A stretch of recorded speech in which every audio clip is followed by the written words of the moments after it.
Welcome, welcome, welcome, welcome, Wilmington, North Carolina. It is Friday. We're back in the house. This is No Covers. The show is called No Covers Live. I'm your host, Al Amin, coming to you out of the port city of Wilmington, North Carolina. We are so excited today.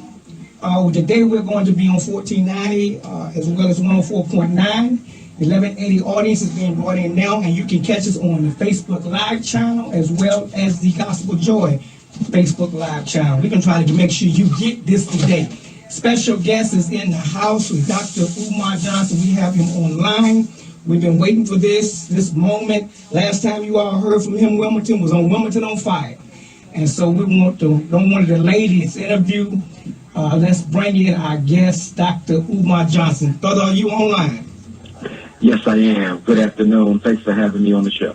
Okay, it's our pleasure to have the Prince of Pan-Africanism. I want to start this day because as I told you, I want folks to get to know you as Umar Johnson. The Prince, where did that name come from, the Prince of Pan-Africanism?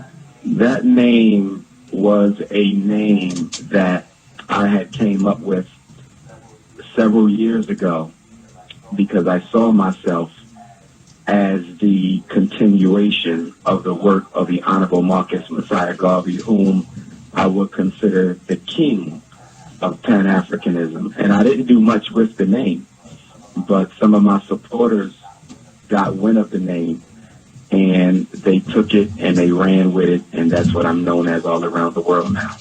It's a fitting title. Because it leads into the now. I did my background stage. I know you're from North Philly, and growing up in North Philly, I know you were a Garveyite. How did that happen? Because during that time period, it was very little known about Garvey. It was very little known about the Garveyites. So how did you get connected with the Garveyite and the Garveyite mission?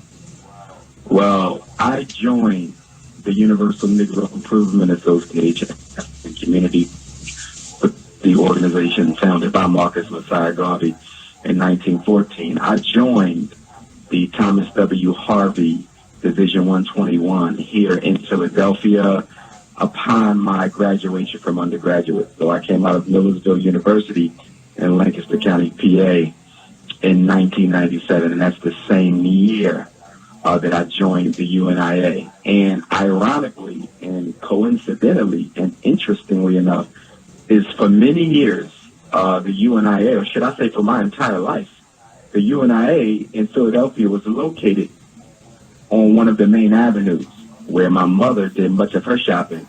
And it was right next door to the sneaker store where my mother bought most of the shoes that I wore for most of my life.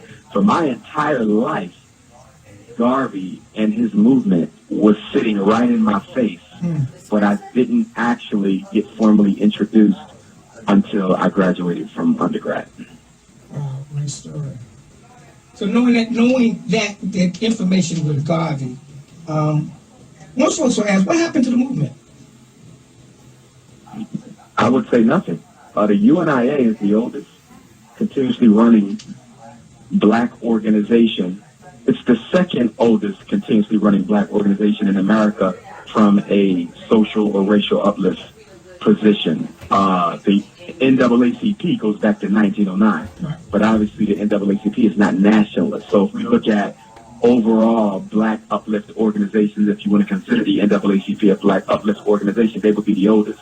UNIA would be the second oldest. But when you talk about nationalism, black nationalism, or more correctly, revolutionary Pan-African nationalism, the Garvey movement is the oldest, and all the other movements come from us. Elijah Poole, who was a member of the Detroit UNIA, became the Honorable Elijah Muhammad. Carlos Cooks of the African Nationalist Pioneer Movement began in the UNIA. The founders of the Rastafari movement began in the UNIA. Many of the black Hebrew congregations began in the UNIA. Every major movement, everyone, although they like to deny it for a lot of different reasons, all of them borrowed, plagiarized, stole copies, from Marcus Garvey. Those groups would not even exist if there was not a Marcus Garvey. And many of them actually came into existence right after Marcus Garvey's deportation from America. He was put out of the country illegally in 1927. You get the Nation of Islam in 1930. And when you look at most of those organizations, they basically just come in a row. And that is in support of those groups because there's nothing at all wrong with borrowing from a predecessor. Marcus Garvey himself borrowed from predecessors. He said Africa for the Africans, those at home and those abroad. Well, he borrowed Africa from the Africans from one of the grandfathers of Pan-Africanism, also from Pennsylvania, Martin Delany. His Black Star Line steamship is also not without precedent. Martin Delany had ships. Chief Alfred Sam had ships. We had other Pan-Africanists before him. Paul Cuffey, he had ships. You know, the greatness and the glory of Garvey is that he gave Pan-Africanism its first and only international movement. That's what made Garvey great. He did for Pan-Africanism what Michael Jordan did for basketball. They did not invent it, they reinvented it. Now, a lot of times I notice that a lot of the stances that you take, I think people don't understand them because they don't understand the tenets of being a Pan-African. So can you give the audience some basic what it means to be a Pan-African person? Because certainly. Go ahead. I could summarize Pan-Africanism in 4 quick points. Point number 1, all direct descendants of the mother continent are part of one human family. So whether you are if you're an Afro-Latino in Puerto Rico speaking Spanish, or if you're an Afro-Latino in Cuba, where I was last year speaking Spanish, or whether you are a African in Brazil speaking Portuguese, or in Nigeria speaking Igbo, or in North Carolina speaking Ebonics or English, or in the United Kingdom speaking the Queen's English, no matter where you are on the face of this earth, if you are a direct descendant, if you carry the DNA of Africa, then we all make up one human family. And we identify on the level of that human family before we identify with any other organization or entity that we belong to. So from a Pan-Africanist perspective, you're an African who just so happens to be a Muslim. You're not a Muslim who happens to be African. Your religion is never more important than your race. It's never more important than your culture, okay? Whether you are a Mason, an Elk, whether you're a psychologist, an educator, whether you're an American, a Cuban, a South African, a Nigerian, a Venezuelan, a Haitian, a Jamaican, all that is secondary to being African, which is why we would say American African instead of African American, because African American, you're defining a certain type of an American. So the African is only an adjective. It describes the American you are. We would say American African because the African is the noun, the American is the adjective. So the American describes the type of an African that you are. So we believe, as Marcus Garvey said, put the race first. Being African is always first. It is always most important. Looking out for your family is what's most critical. It's no different than from, if you look at it from an individual family perspective. You may have a bunch of brothers and sisters. You might change your name. Are they not still your brothers and sisters? You might move to another country, start speaking another language. Are they not still your brothers and sisters? You might become a Muslim or a Jehovah's Witness or a Hebrew or Nation of Islam. You might become a Nawapi and a God on an earth, a Seventh-day Adventist. But are they not still your family? Of course they are, because you come from the same mother and the same father. And so we take that perspective from the immediate family and we apply it to the global international family. So we are African people first, and anyone who tries to make the African subsequent to another reality will have it rejected. And the reason for that is because God made us Africans. The only group you belong to that God chose for you, the only group you belong to that God chose for you is your race. God made you an African. You made yourself a Muslim. You made yourself a Christian. You made yourself a psychologist, an educator, a North Philadelphian, a Cuban, a Jamaican, or history and circumstance made you that. And guess what? You can give it up tomorrow. You can renounce your American citizenship. You can renounce your Jamaican citizenship. You can give up your Islam. You can renounce your Christianity. You can change anything else you belong to. Because as much as we consider it to be important, all those other memberships are superficial. Anything that can be changed is superficial. The one thing that can't be changed is your Africanity. So we stand on that first. Number 2, self-determination. Whatever is to be done for African people must be done by African people. Whatever is to be done for African people must be done by us without no outside money and no outside help. This is yours to do. God gave the African 2 arms, 2 legs, a brain like every other human. So why do you need them to help you when you have the exact same thing that they have in order to build up themselves? So if we need black families to build a black nation, that means the black family must be built with black people. That means the black man has no business with a white woman. That means the black woman has no business with a white man or Chinese or Arab or non-African Latino or anything else. We must be for ourselves and by ourselves, and we can't be ashamed to do that. We're the only people made to feel insecure and made to think that you're racist and full of hate because you need space and time to yourself. But European Jews take space and time to themselves all the time. You don't see no black people in the European Jewish synagogue, but they're never accused of being racist. Asians take space and time for themselves. Anglo-Saxons take space and time for themselves. But whenever black people try to take space and time for ourselves, we're accused as racist. So we believe in total self-determination. If you got white money in your black organization, it's not a black organization. If you got white people leading and strategizing your black organization, then guess what? It's not a black organization. Just having black people in it don't make it black. It has to be black finance and black control. And the third piece of Pan-Africanism is we all rise together or we don't rise at all. This is critical. This is very critical. This is based on the scientific fact that the treatment of Africans around the world is a direct reflection of the treatment of Africa herself. Black America, with her trillion-dollar economy, still gets no respect in this country. Police still kill us. They still treat us as second-class citizens. Part of that is due to the fact that Africa is where she is. I just came back from the UK. I just came back from France. I just came back from Cuba. Wherever you go, black folks are treated as second-class people. Even in your own nations, you're treated as second-class. The Arabs are treated better than you. The East Indians, even in an all-black country. And that's because until Africa stands, we can't stand.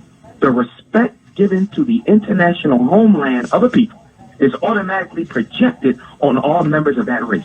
Chinese are respected around the world because China is respected. America is respected. Americans are respected around the world because America is respected. And black people around the world are disrespected because Africa is disrespected. So there's no such thing as separating the black American struggle from the indigenous African struggle. There's no such thing of separating the Jamaican struggle or the Haitian struggle or the United Kingdom struggle or the Canadian black struggle, or the black and Asian struggle. I just came back from China, and blacks are dealing with Chinese racism. All of that is a reflection that Africa is weak, and until we make her strong, we will never be either. And the last point of Pan-Africanism, in summary, of course, because it's longer than this, but I'm giving the essentials, is that we believe that your deity should never look like your enemy. If you want to be a Christian because we believe in religious self-determination. One of the reasons Garvey was more successful than all other leaders put together is because they put a religion on their movement. They made it a Muslim thing, they made it a Christian thing, they made it a Hebrew thing, they made it this thing. Garvey never put a religion on his movement, and that's why he built 15 million. 15 million. No internet, no cell phone, no airplane, none of that. 15 million. Because Garvey understood. Once you put a religion on the movement, you're going to isolate people. No matter how much you say everybody's invited, you're going to isolate people. So although we believe in religious freedom, we also believe that your deity shouldn't look like your enemy. So there is no white Jesus for a black man. Your God better look like you. Because if you cannot see God in yourself, you will never see it anywhere else. And those are the 4 key points of Pan-Africanism.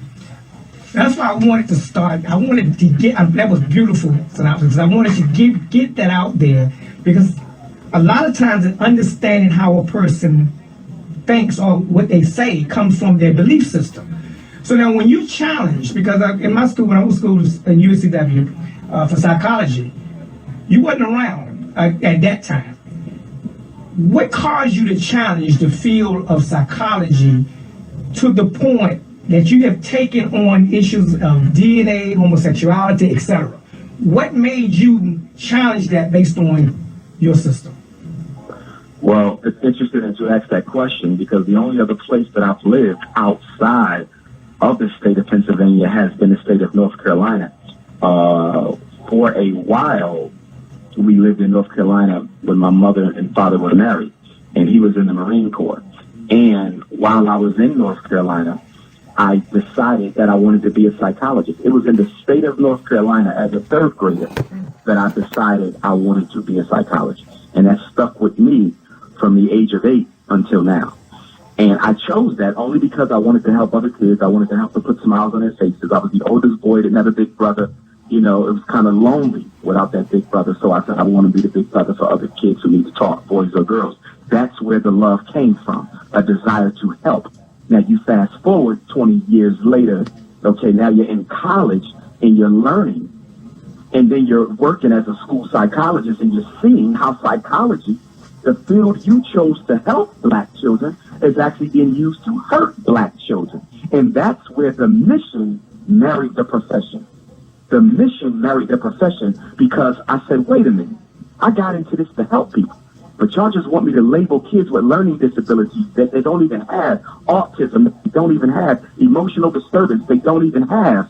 You know, I said, I can't do that. Then you want me to tell their parents that they need some medicine, some Ritalin, some Adderall, some Cyclin, some Concerta. And of course, all of this I'm going to be talking about Sunday in Raleigh at 4 o'clock. But it was the pain of my profession that naturally made me an activist, because there's no way that I can love kids the way that I do and participate in a profession that is looking to get paid off them and hurt them in the process. And I'm going to throw this date out here just for my audience, 11/14/2012. That is when Dr. Johnson received his PhD. So that myth is out there that you're not a certified doctor. We can clear that up. Go do the research. Well, that came from enemies. That was generated. That whole thing actually got started by a idiot here in Philadelphia who was a coworker of mine at a charter school. And the irony of that whole rumor is he knew more than anyone else that I was a certified school psychologist and a doctor because we worked at the same school. He was the dean of students and I was the school psychologist. So when I needed to evaluate students, guess who brought them to my office? He did. So the same guy who started the rumor that I didn't have the credential is the very same Negro who had to bring the student from the classroom to my office to get evaluated. And the reason he started that rumor is he was jealous. He had written a book, but his book never became successful. He tried to start a speaking career. He never became successful. So I became what he always wanted to be. And that's why the lie started. And you know, with black people, we never let the truth get in the way of a good lie. And it just got on social media and it picked up steam and it just ran. And the interesting thing about it is it's so easy to verify that. That's what makes it so disheartening. It's not like it's a secret society to know who has a doctorate. All you have to do is pick up the phone and call the registrar's office from the degree granting institution. It's only a phone call to find out. Yeah, but again, I Googled nobody wants the truth to get in the way. Nobody wants the truth to get in the way of a good lie. Philadelphia College of Osteopathic Medicine. I Googled it, and there it was 10/14/2012. The other guy, what are they talking about? So let's go to talk ADHD. I know you got this coming out, and for you all that's in the audience, Sunday, come go to Raleigh, get on the highway, get to Raleigh. I'll give you the information at the end of the show. Make sure you get there on time, get a seat. He's going to be in Raleigh on Sunday, and hopefully be back in Wilmington sometime soon. But talk to us. This ADHD, this ADHD. The whole, give us a little synopsis of where it got started and why it is so dangerous for black folks. Well, number one, and let me say this, and thank you for putting that out there about Sunday, just to let your listening audience know, I will be speaking in Raleigh for the first time in 3 years. Last visit was 2015. I'll be at the Smith Temple Church, 322 Southeast Street, 322 Southeast Street, Sunday, September 2nd, 4 o'clock, doors at 2. All children, 17 and under free, all elders, 65 and older free, everyone else can get their tickets online, drumarjohnson.eventbrite.com. They can also get them at the door, so you can just show up as well, but all kids and elders are free. Now, ADHD came to us in 1980. It came to us in 1980. This is not a coincidence. This is the same year that the CIA dropped crack cocaine off in the black community. So to make a long story short, they started drugging up the kids the same time they were drugging up their dads.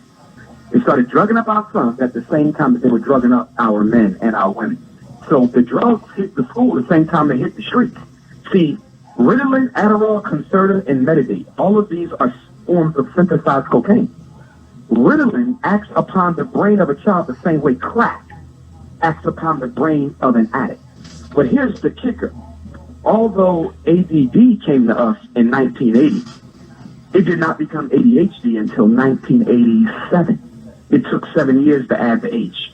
And the reason it took 7 years to add the H is because there's no drug that can make your child pay attention.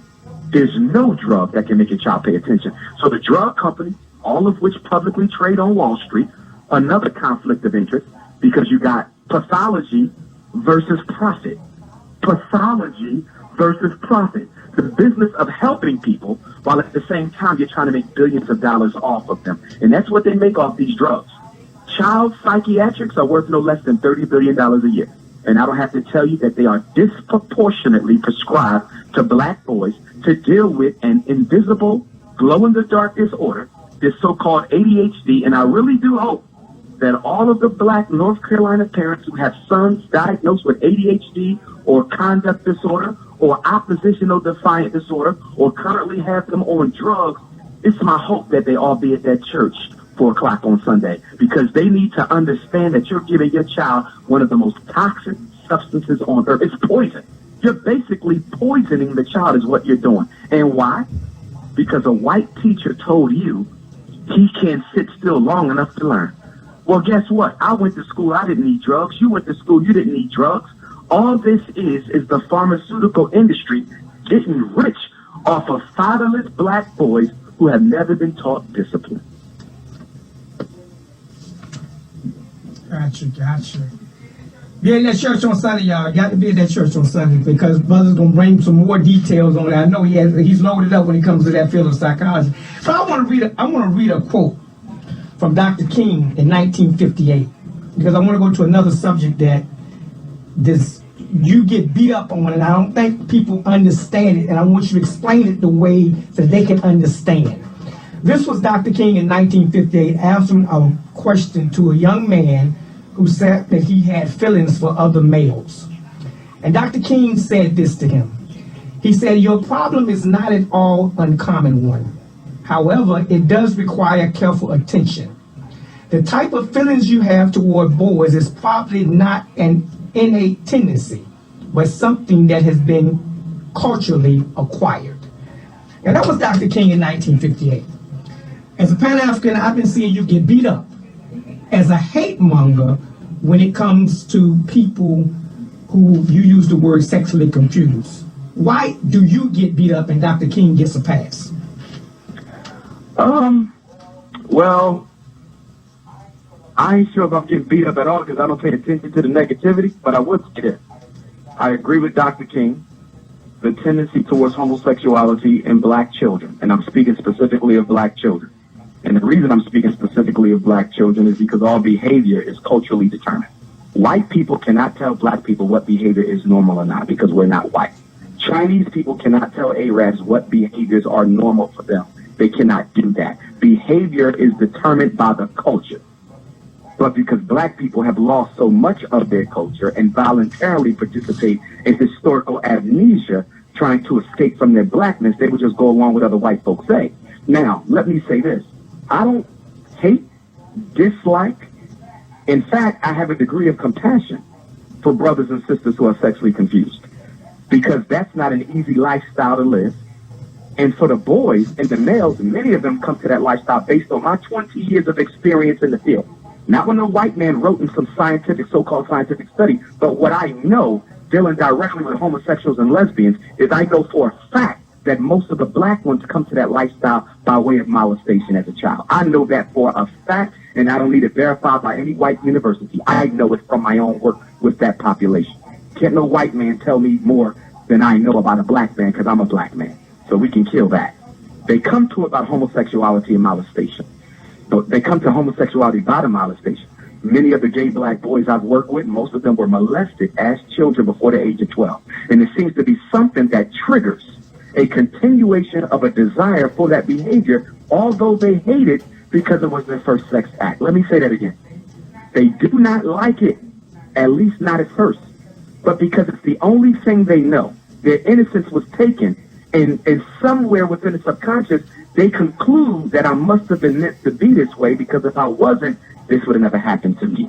That's part of the core belief operating. So if I know that you come to homosexuality by way of child molestation, I have to care for you. I can't hate you, because this was the result of a psychological dysfunction, a maladjustment, an abnormality. So I don't hate no one. And that's one of the biggest misconceptions about me, is that I hate. Not at all. I got a homosexual black male, a lesbian black woman who call me up for conversation. That's part of the core belief. Yeah, I have them who call me up for conversations. You know, so there's gay and lesbian blacks who seek comfort or conversation in me, even though I don't agree with the lifestyle. So that tells you right there that not all LGBTs are against Dr. Umar, but the ones who are not against me will not speak up because they don't want to be chastised by that movement, which is a very powerful movement ever since Barack Obama got behind it and made it what it is today and used it to eclipse the black agenda, but yet he's still considered a hero by black folks, although he betrayed black folks. But getting back to the topic, homosexuality is being pushed in America today for no other reason than to reduce the population of blacks in this country and all across the world. African governments are being forced to adopt homosexual laws that are favorable to gays being married in exchange for the loans from the International Monetary Fund and the World Bank. Why would the World Bank and the International Monetary Fund be concerned about homosexuality in Ghana, or be concerned about homosexuality in Haiti, or be concerned about homosexuality in South Africa or Nigeria? What does that have to do with national policy? Well, according to the white man, it has everything to do with national policy, because he's trying to control the amount of black folks being born in this world. And so homosexuality is the perfect population control weapon. And why? Because you prevent the egg from ever meeting the semen. If the boy doesn't even desire the girl. See, with abortion, you have to take the baby after it was conceived. With abortion, you have to take the baby after it was conceived. Okay? With police genocide, you got to take the life after it has already lived and they have made four babies. Black on black crime, you have to take the life after it was created and hope they pick up the dope and the guns and start killing each other. So all of those strategies are reactionary. Homosexuality is the only pro-actionary strategy, because what you do is you condition the mind of the boy to never be interested in cohabitation with the girl. And you do the same with her. You condition her to not be interested in males. In other words, you divert them from the natural order of things. And if you can prevent the boy from ever even wanting to touch the girl, and if you can prevent the girl from ever wanting to touch the boy, then you know what you do? Right there with that generation, you kill off the ancestral DNA of those two families.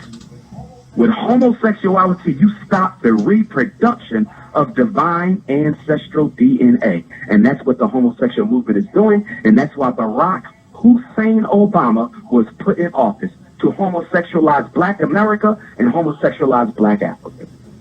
You're listening to WLDT 1180 1490 and also 104.9. We're talking with Dr. Umar Johnson, who will be in Raleigh, North Carolina this Sunday.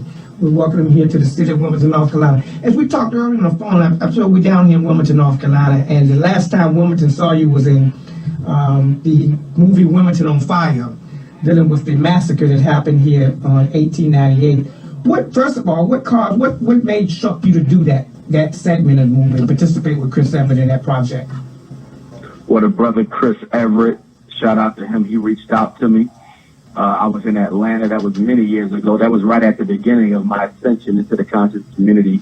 For the first 10 years of my work, from 2000 when I got my master's in psychology until 2010, most of my work was regional and local, and I was pretty much, known throughout Pennsylvania and the tri-state areas, New Jersey and Delaware, but not much more beyond that. But in 2010, things kind of transformed for me, and I guess it was around 2011, 2012 that brother Chris was able to catch up with me in Atlanta, Georgia, and he interviewed me for that piece. So anytime we're dealing with the history and connecting that history to the present and informing our people about what really happened so they can understand the political, economic time of day, I am all for that. Because as the Honorable Marcus Messiah Garvey said, he said, we can't take the kinks out of our hair, we should take the kinks out of our mind. And part of taking the kinks out of our mind is we have to re-Africanize the African psyche. because we have been, for 399 years, we have been forcibly traumatized by European consciousness. Next year, August 21st of 2019, will be 400 years in America. And I'm counting specifically from the beginning of oppression. I know we were here before 1619, but I'm talking about the oppression. My ancestors were not here in America before I got here. I happen to know who my ancestors were, and they came over on the slave ships. So I'm counting from 1619 until 2019. That means next summer will be 400 years of the black struggle in America, and we are still suffering the debilitating effects of post-traumatic slavery disease. What would you say to the folks here in Wilmington to get out of that? We were considered the black Mecca for North Carolina at one time, especially business-wise and education as well. What would you say that we need to do to? I know you haven't been here yet. Like, again, we plan to get you here in November. What would you say to us to get us energized to get started on that process? Because it's a process long, well overdue here. Well, the rehabilitation of African people in America, the American African, begins with two things: education and economics. You're not going to get anywhere, none of us, without education or economics.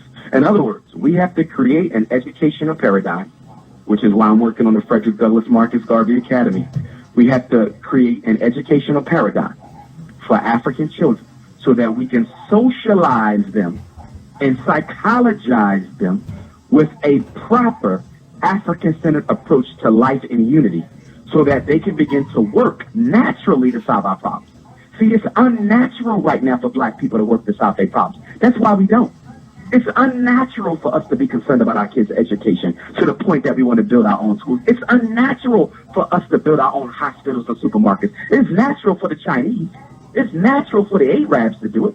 It's natural for the Anglo-Saxons. It's natural for the Mexicans to just show up in America and start building an independent community. But black folks after 4 centuries can't even name one that they still have in existence today.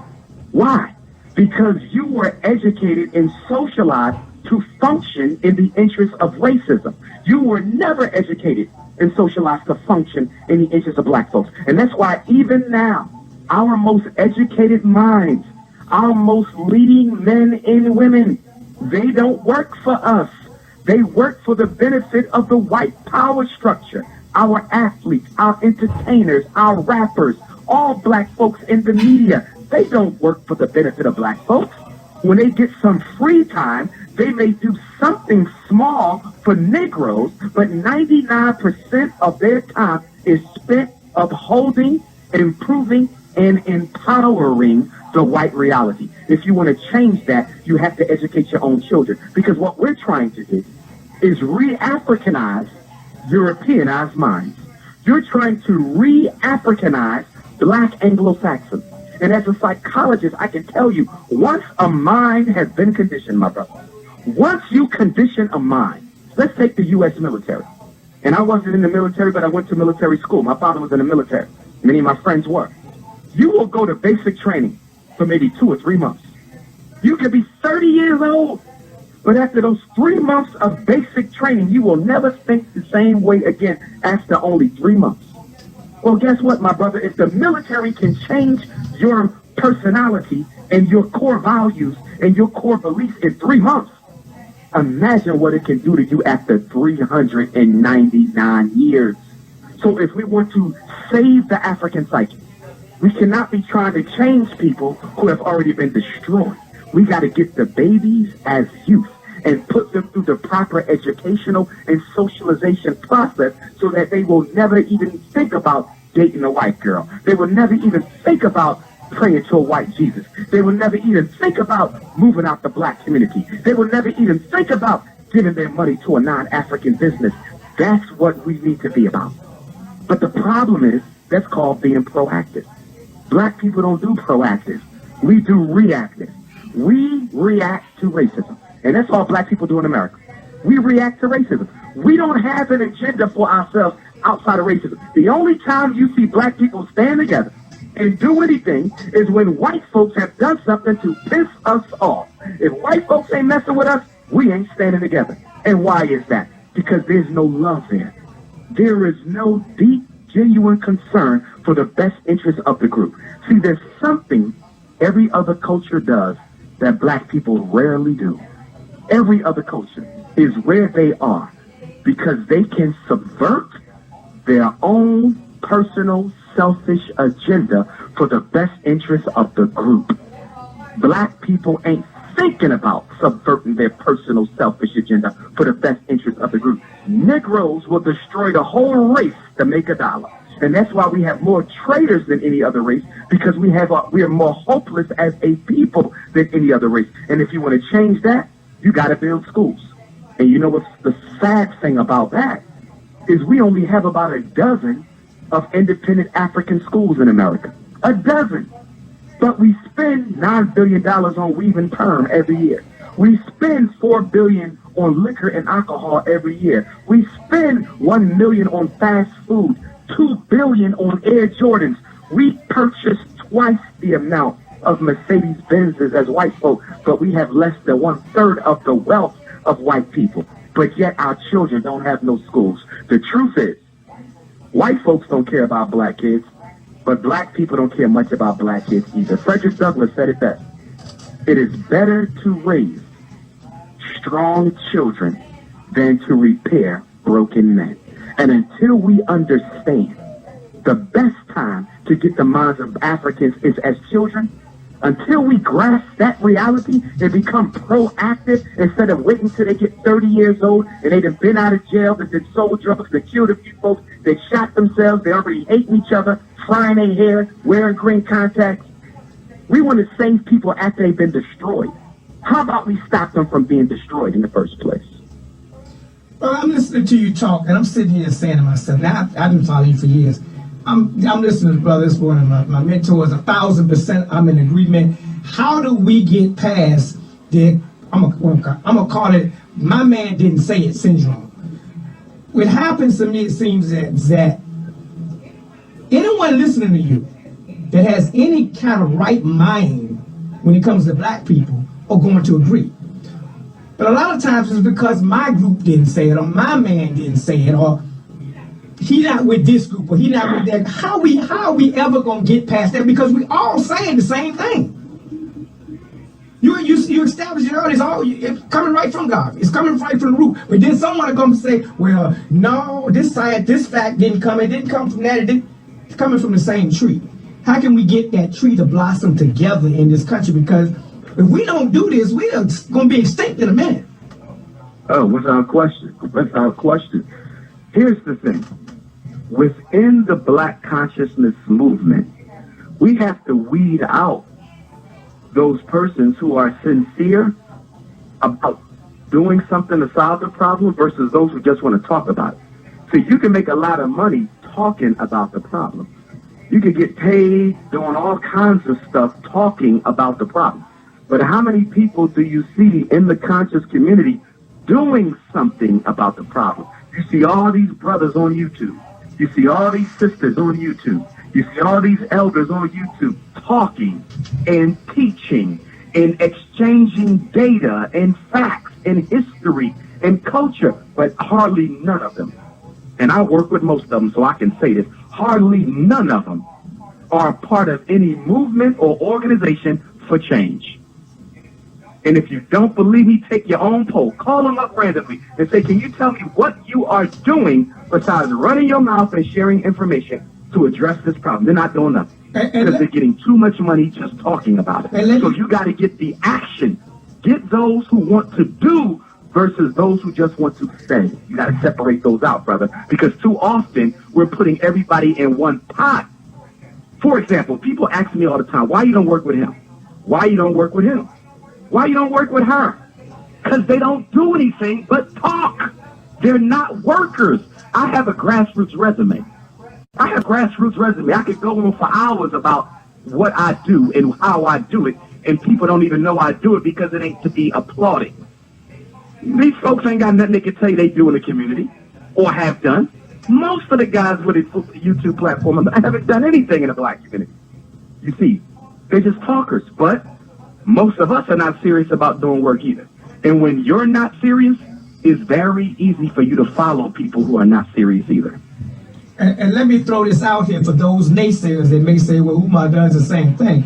I followed you over years, and you're one of the most conservative brothers when it comes to expenses, when it comes to bookings, and when it comes to what you're able to do. Because I know there are rates you could charge that would be extravagant, but you don't. It's very low key. You take care of your business.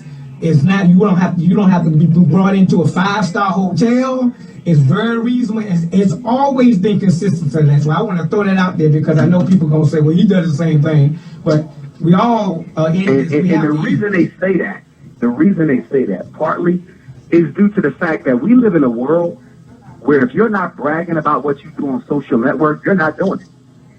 We live in a world where if you're not posting it and tweeting it and Snapchatting it, if you're not filming your works don't exist. Well, guess what? You'll never see my work filmed for 2 reasons. Number one, the nature of my work is mental health. That is a very private and confidential work. You don't put people's personal business online and say, hey, I helped this person and helped that person and saved that person and helped this kid not go to jail and got this one off dope and got this one out of special ed and kept this mom from losing her kids. You don't put that type of stuff online because, number one, it's illegal professionally, but also spiritually that don't sit well with me. I can't brag about sensitive things like that. So when people see me, they say, well, wait a minute, I ain't seen the kids he helped. I ain't seen them. And you never will, because that's not how I do. I don't work like that, and my profession doesn't allow me to work like that, and my spirit won't even let me act like that. So I can sit here and say, I know for a fact there's no black person in this country that has saved more black boys than me. I know that for a fact. But I'm not going to go around posting the boys' pictures, and this is who I saved in Texas, and this is who I saved in Chicago, and this is who I saved in Jamaica, and this is who I saved in London, England. I'm not about that work. My works are recorded by my ancestors and my God, and I'm sufficient with that. I don't have nothing to prove to any Negro who can't name one thing that they've ever done for free for black folks. True that. Respect that. Where's this level of what are we going to do with the social? You mentioned that, so I got to ask, what are we going to do with the social media? Because social media is a double-edged sword. Obviously, there's benefits to it. One obvious benefit that I've gotten from social media, and I joined Facebook while I was completing my pre-doctoral internship 9 years ago in 2009. That's when I joined Facebook, because friends of mine was like, hey, you just need to get on it because of who you are. So 2009, so I've been on it for 9 years, and it's a double-edged sword. On the one hand, it's allowed me to get the word out about my mission and my movement almost for free. It allows me to spread the information about my lectures for free. You know, it's free advertising for those of us who are serious about the work. That right there for me is the number one benefit of social networking. Okay, it is free media for things that count. The negative side is it's also free media for the things that don't count. When I go through my Facebook feed or my Instagram feed, I'm seeing fights, I'm seeing sex scenes, I'm seeing gossip, I'm seeing arguments, I'm seeing this, I'm seeing all types of negativity that we do not need to be promoting to the world. Social network allows self-hating black people to create a platform from which they can spew their self-hatred 24 hours a day, 7 days a week, unfiltered. That is very dangerous, my brother. And that's why it's such a double-edged sword. And if I had to vote one way or another, you'd say, listen, Doc, we keep it or we get rid of it. I'm going to vote to get rid of it, brother, because I'm going to be honest with you. Since most of our people are unconscious and since most of our people are self-hating, that means most of what we use social network for is working against the black community and not for it. So if I had to vote, I would be voting to get rid of it because I clearly believe social network is doing more harm than good for black America. I'm in agreement with you because I try to get off of it, but I can't. I'm locked into it. I use it for promotion. And some days I say, you know what, I'm going to take a month off Facebook. I'm so locked in, if I take a month off social media, then I have to go back to how I'm going to get the message out here for the show, how I'm going to get the shows out here. We're so locked into it, it's almost hard to get rid of now. Ask your last question, brother. What do we do with this? I know you were, I don't like to use the word critical. You gave us information on the last administration that other folks wouldn't give us. And I can say you was one of the first person out there that said once we got past Obama, we're going to be stuck in the same rut. And in some cases we are. Where do we go now politically in this climate? What should we as Pan-African people be focused on to get past this next 2, 4, however many years it take, so that we're together once this, we don't have to go start this thing all over again? Well, number one, Black America needs to build a whole new political economy. We got to tear down our current political economy and build a different one. The current political economy we got is we have pastors that are dictating the way Black people vote and how Black people are spending their money. And then we have a marriage, a unholy alliance to the Democratic Party that has Black people thinking they got to vote for the Democrat no matter who the Democrat is all the time, every election, which basically has the Democratic Party taking you for granted and has the Republican Party totally ignoring you. We also have a very dysfunctional core belief in the Black community that says voting is the most important thing we can do to change our reality. That is the biggest lie I ever heard. We also have people saying that our ancestors died for us to vote, and so we have to vote in honor of them. That's also one of the biggest lies that I've ever heard. Our ancestors did not die for us to vote. They died for us to get free. They died for liberty and justice. Voting was simply the tactic that they felt during their time, not our time, during their time, that they thought would most likely deliver the justice and the equality, and we can clearly see that it has not. The most important thing that Black people can do in order to affect their reality and to create a new political economy going forward is to start using our money to influence our political agenda. We're the only people in America who do not use their money in a strategic, systemic fashion to influence their politics. Everyone else in America gets what they get because they use money to do it. One of the reasons the homosexual movement is so powerful is because the homosexual movement has special interest groups that finance political candidates. So people are going to be favorable to them because they'll put $5, $10, $15, $20 million in your campaign to make sure you pass laws and policies that are favorable to sexually confused populations. The same thing the feminist movement do. The reason why people are favorable to women is because many of them belong to the feminist movement, and the feminist movement has special interest groups that will put millions of dollars into your campaign. The reason people talk about education all the time is because the teachers union is so well financed that it'd be hard to get elected without their support. Black people can become a political force by organizing economically to influence the political agendas in the places where we live at. But we should not be so married to elections that we don't see the bigger picture. And the bigger picture is we can do more for ourselves and by ourselves in 5 years than we could ever do with 500 years of voting for people. You've been listening to Dr. Umar Johnson here online at 1180 AM, 104.9 here at Gospel Joy. It's been a pleasure talking to you. He's going to be in Raleigh this Sunday. Give us that information again so we have that and that folks yes, can get that out. Yep. Yes, indeed. School psychologist and author Dr. Umar Johnson will be back in Raleigh for the first time in 3 years. Smith Temple Church. That is the Smith Temple Church, Sunday, September 2nd. The address is 322 Southeast Street. Again, 322 Southeast Street in Raleigh. Sunday, September 2nd, 4 o'clock. Doors at 2 o'clock. All children and elders free. All college students, $10 with an ID. College students. Everyone else, get your tickets online. drumarjohnson.eventb.com, or you can get your tickets at the door. If any of your listeners need to reach me, if they're having an issue with their children, they need a private consultation, they can email me at drumarjohnson@yahoo.com. DRUMAR Johnson at yahoo.com, or they can call 844 Dr. Umar. That's 844-DRUMAR. And if anyone needs to text message me, and I want you to take my number as well, my brother, so you have it. I can be text messaged at 215-989-9858.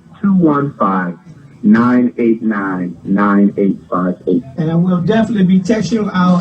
The owner of the station, Brother James Utley, will be up there on Sunday, hopefully coming back to talk to you about coming down here on November for the, we're going to call it the memorial of 1898 and November the 10th. So hopefully we can get you in the city. You folks that's listening, get up there on Sunday.